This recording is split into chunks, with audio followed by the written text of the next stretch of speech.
एक दिवसीय दौरे पर काशी पहुंचे आजमगढ़ भाजपा सांसद दिनेश लाल यादव निरहुआ ने सर्किट हाउस में पत्रकारों से बातचीत करते हुए विपक्षी दल के नेताओं पर तंज कसा। उन्होंने भारत जोड़ो न्याय यात्रा को लेकर कहा कि पहले उनसे पूछा जाए कि भारत टूटा कब जो जोड़ा जा रहा है। कल्की धाम के सवाल पर कहा कि प्रधानमंत्री हमारे देश के नए निर्माण में लगे हैं और भारत का नव निर्माण शुरू हो गया है। वहीं स्वामी प्रसाद मौर्य को लेकर कहा कि राम जी के खिलाफ बोलते हैं, राम जी ही उनका भविष्य तय करेंगे। भाजपा बांटने का काम नहीं करती बल्कि पूरे देश के लिए काम करती है।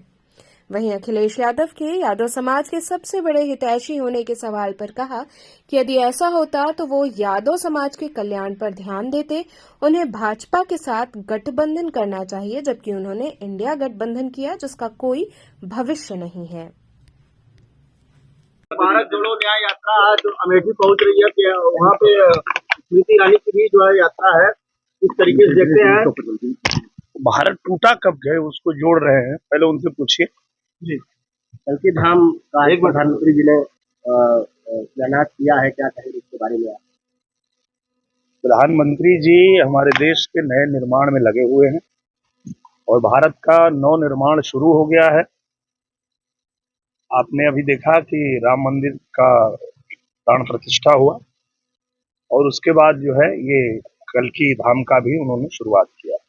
निरहुआ जी, राहुल गांधी जब बनारस आया तो विश्वनाथ मंदिर में दर्शन करने गए, लेकिन उन्होंने त्रिकुंड नहीं लगाया, क्या कहेंगे इसके बारे में? यात्रा तो कर रहे हैं, ये तो राहुल जी बता पाएंगे ना, हम कैसे बताएं? धार्मिक वो अपने आप को धार्मिक बता रहे हैं कि हम दर्शन पूजन कर रहे हैं, लेकिन इस तरीके का जो व्यवहार है उसको लेकर के क्या कहेंगे? तो राहुल जी बता पाएंगे कि वो किस तरह की पूजा पाठ में आस्था रखते हैं। लेकिन निरहुआ जी, जिस तरीके से जो लोग राम के अस्तित्व से सवाल उठाते थे, आज चुनाव के समय मंदिर मंदिर घूम रहे हैं, राहुल गांधी की बात कर रहे हैं, इस तरीके का काम कर रहे हैं। चलिए, कम से कम प्रभु श्री राम ने उनको इतना तो सद्बुद्धि दिया कि उनको ये समझ में तो आया कि ये पूरा ब्रह्मांड जो है वो राममय ही है, राम से बाहर कुछ है नहीं दुनिया में। अगर ये बात जब भी समझ में आ जाए तभी ठीक है।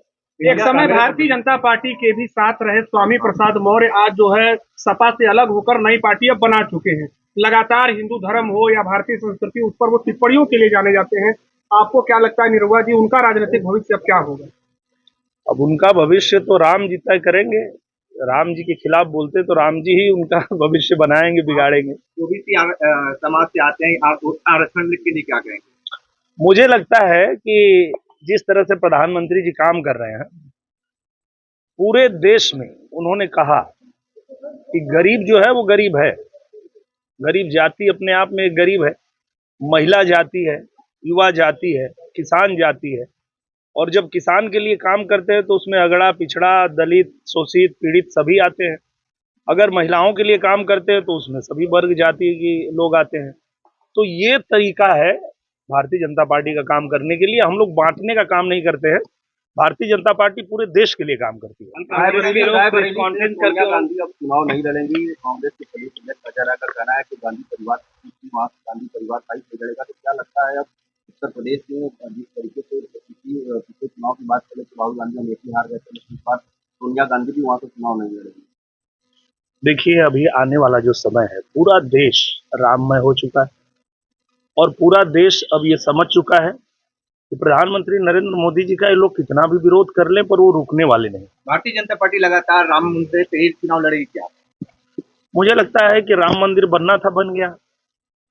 अब आगे जो है, प्रधानमंत्री जी ने सीधा संकेत दे दिया पूरे देश को कि राम से राष्ट्र की ओर, राम मंदिर का निर्माण हो गया, अब राष्ट्र निर्माण के लिए काम करेंगे। कल कांग्रेस की तरफ से एक प्रेस कॉन्फ्रेंस किया गया था जिसमें कहा गया था कि राहुल गांधी अंदर जब दर्शन किए गर्भगृह में, उस दौरान की फोटो नहीं दी गई प्रशासन के द्वारा, जबकि भारतीय जनता पार्टी के जो नेता आते हैं वो दर्शन करते हैं, उनका फोटो वायरल होता था सोशल मीडिया के लिए।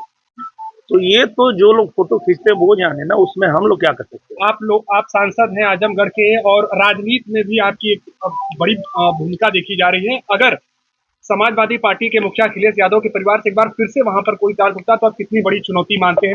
मैं तो चाहता हूं कि अखिलेश यादव खुद आए हैं आजमगढ़ लड़ने के लिए, क्योंकि पहले भी अखिलेश यादव लड़े थे वहां। तो मैं तो यही चाहूंगा कि वो खुद ही आए आजमगढ़ लड़ने के लिए। सीधी चुनौती दे रहे हैं? बिल्कुल, एकदम सीधा। आपको लगातार सीधी चुनौती। जी जी, अपनी बात पूरी करिए।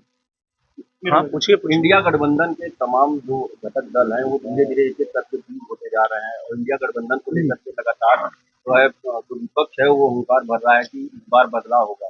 क्या लगता है आपको?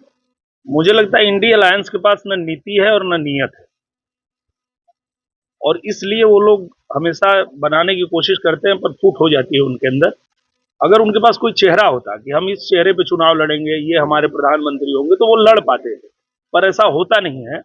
वो पहले निजी स्वार्थ में गठबंधन बनाते हैं, पर जब उनका स्वार्थ सिद्ध नहीं होता है तो एक एक करके फिर बिखर जाते हैं। अखिलेश हुए फरार निरहुआ सेटल है। मार्कंडेय महादेव महोत्सव में आपने एक बड़ी ललकार के साथ ये गीत गाया था, क्या कुछ संदेश रहा, क्या कुछ इसका उद्देश्य रहा? मुझे लगता है कि आजमगढ़ में पहले उनको मौका मिला था और 4 साल वहां रहने के बाद जब वो छोड़ के चले गए तो 1 साल हम लोगों को अवसर मिला, और 1 साल में हम लोगों ने आजमगढ़ में उतना काम किया जितना वहां 50 साल में नहीं हुआ।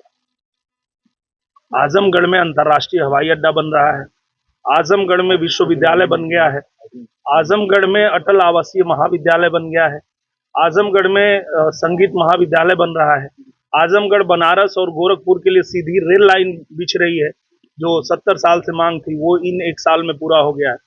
तो मुझे लगता है कि 1 साल में भारतीय जनता पार्टी के नेतृत्व में जो वहां काम हुआ है, उसके बाद चाहे अखिलेश जी आए, चाहे उनके परिवार से आए, चाहे कोई आए, आजमगढ़ की जनता ने तय कर लिया है कि हमको अब सरकार के साथ रहना है। और पूरा देश जानता है कि तीसरी बार फिर से नरेंद्र मोदी जी प्रधानमंत्री बनने जा रहे हैं, तो आजमगढ़ भी उनके साथ ही चलेगा। निरहुआ जी, ज्ञान वापी को लेकर के इसमें लगातार चर्चा का विषय बना हुआ है। जिस तरीके से 31 जनवरी को वहाँ पर पूजा पाठ शुरू हो गया, मुख्यमंत्री का भी बयान सामने आया है, लेकिन यहाँ के जो संत हैं वो आरोप लगा रहे हैं कि कुछ मुस्लिम संगठन है वो लगातार ज्ञान वापी को लेकर के बातचीत कर रहा है। कोई साजिश काम नहीं आएगी। मुझे लगता है कि जब कोर्ट का आदेश आएगा तो कोर्ट के फैसला को हर किसी को मानना पड़ेगा। इस देश में सबसे ऊपर जो है वो न्यायालय है, और न्यायालय के आदेश का पालन करना हमारा भी कर्तव्य है और सबका कर्तव्य है। निरहुआ जी, यदुवंशी समाज की बात कर ले तो माना जाता था कि बिहार में या उत्तर प्रदेश में एक ही परिवार से जुड़े हुए राजनीतिक लोग आते थे, लेकिन डॉक्टर मोहन यादव मध्य प्रदेश में मुख्यमंत्री चुने गए, उसके बाद लगातार इस पर बयानबाजी भी हुई। आप कैसे देखते हैं, क्या लगता है? ने जो विवादित टिप्पणी दिया यादव समाज को लेकर के, यादव नाम लेकर के, क्या कहेंगे? उनका कहना ये था कि कहीं न कहीं यादव समाज को लेकर राजनीति हो रही है, हम असली हितैषी हैं यादव समाज। यादव के नेता वही है, उनका ये कहना। अगर वो यादवों के असली नेता है तो उनको यादवों के हित के बारे में सोचना चाहिए। और जब उनको पता है कि प्रधानमंत्री नरेंद्र मोदी तीसरी बार प्रधानमंत्री बनने जा रहे हैं, तो अगर यादवों का हित उनको सोचना होता तो वो प्रधानमंत्री जी के साथ आते। वो भाजपा के साथ अगर गठबंधन करना है तो भाजपा के साथ करते। वो इंडी अलायंस में क्यों जाते जहां की दूर दूर तक कोई उनका भविष्य ही नहीं है? तो इसका मतलब कि यादवों के अगर वो सबसे बड़े नेता हैं तो यादवों का भविष्य अंधकार में डालने वाले भी अखिलेश यादव हैं। एक सवाल और निरहुआ जी, जो राहुल गांधी की भारत जोड़ो न्याय यात्रा है उसमें ये खबरें सामने आ रही हैं कि अब अखिलेश यादव भी उस यात्रा में नहीं शामिल होंगे। कहीं न कहीं वो तकरार है वो साफ तौर पे देखने को मिल रहा है। क्या लगता है, कांग्रेस अब अकेले बचेगी उत्तर प्रदेश में?